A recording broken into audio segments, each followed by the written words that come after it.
Hello everyone. So I'm here with another interesting session in refrigeration and air conditioning. So in this session, you'll be learning about the refrigerant classification, and at the end of the session you'll be able to identify the different types of refrigerants from their namings or designations.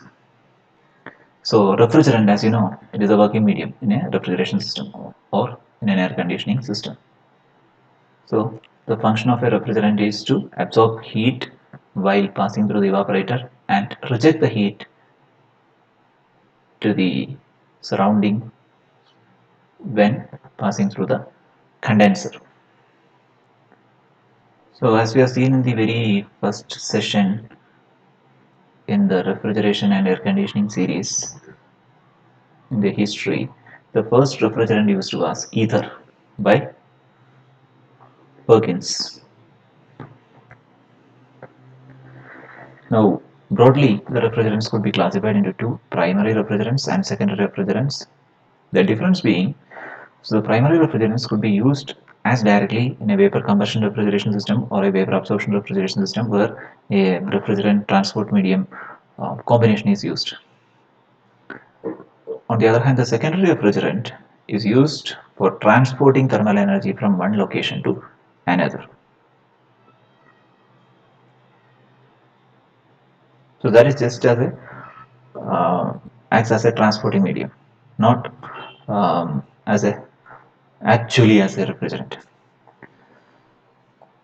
So we can see the differences here. Primary refrigerant will undergo phase change process during evaporation and condensation. While absorbing heat as well as while rejecting heat, the primary refrigerant will undergo the phase change process. But the secondary refrigerant will not undergo phase change process. Usually the secondary refrigerants are known as brine or antifreezes. Okay, you might have heard about the brine solution, isn't it? So it does not undergo any phase change. The solutions of water and ethylene glycol, propylene glycol, or calcium chloride. So these are commonly known as brines. So they are used just to transport heat from one location to another. So primary refrigerants are the ones we are concentrating on in the discussion. Okay, the various types which are commonly used in a vapor compression refrigeration system. So primary refrigerants firstly classified into two: pure fluids and mixtures, whether it is a single homogeneous substance or a mixture of two different fluids. So pure fluids are further classified into synthetic fluids or natural fluids, whereas the mixtures are classified into azeotropic or non-azeotropic or zeotropic. Fine, azeotropic and zeotropic. Zeotropic is also known as non-azeotropic. Now, under synthetic refrigerants, under pure fluids, synthetic fluids, there are chlorofluorocarbons, hydrochlorofluorocarbons, hydrofluorocarbons. These three come under the synthetic refrigerants. Under natural refrigerants, there are hydrocarbons, organic refrigerants, and inorganic refrigerants being the ammonia, carbon dioxide, as well as water. Water could be used as a refrigerant. When the refrigeration requirement is above 0 degrees Celsius, water could be used. Now let us see the various kinds of refrigerants designation. So usually, if you have read in a compressor nameplate or in a refrigeration system or an air conditioning system, the refrigerant name will be quoted, right?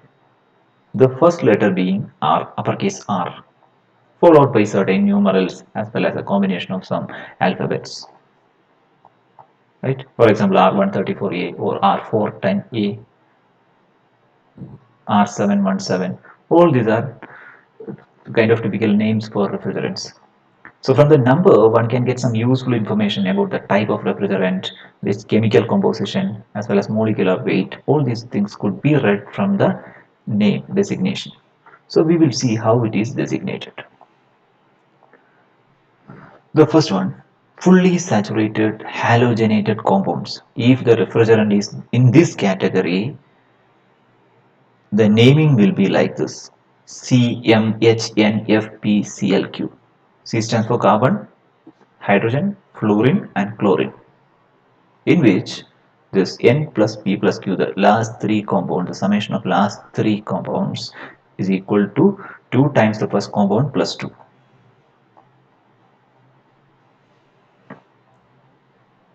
Okay, so this is our, let us say, this is our refrigerant. The name of this refrigerant will be R M minus 1 N plus 1 into P.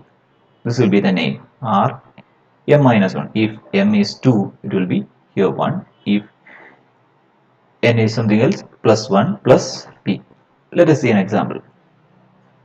Dichlorotetrafluoroethane. Dichlorotetrafluoroethane. So you have dichlorotetrafluoroethane. Ethane, you know, it is C2H5, right? So two carbon atoms,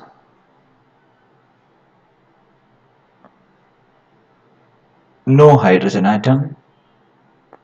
So if it is dichlorotetrafluoroethane, there won't be any hydrogen atom. Then four fluorine atoms. So M equal to 2, N equal to 0, and P equal to 4. So when you are applying this formula, you will get R into 2 minus 1. What is that? M minus 1, 2. Then N is 0, so 0 plus 1. Then this is, here is P. We don't count for this chlorine atom at all. Q has no place in this naming. So R114 or CFC114. Since there is chlorine, fluorine, and carbon, we can name it as CFC also. This is a chlorofluorocarbon, the oldest refrigerant, R114. I hope it is clear. Now, if the refrigerant is an inorganic refrigerant, for example ammonia, it will be designated by the number 7 followed by the molecular weight of the refrigerant. Ammonia's molecular weight is 17, so it will be R717. That will be ammonia. Carbon dioxide, it is molecular weight is 44. The designation will be R744. For water, it will be R718.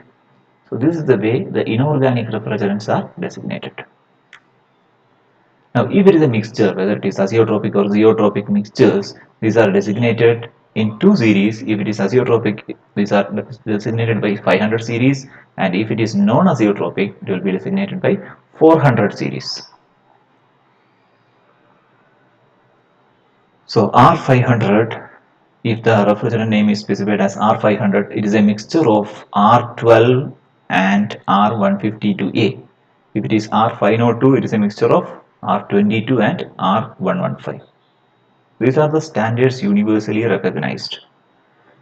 So this will be the mostly used refrigerant you might have seen in the air conditioning systems nowadays, in automobiles as well as the split air conditioners R410A. It is a mixture of R32 and R125, 50-50.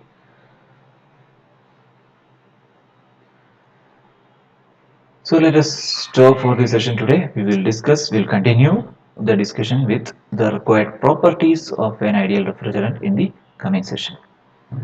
Thank you.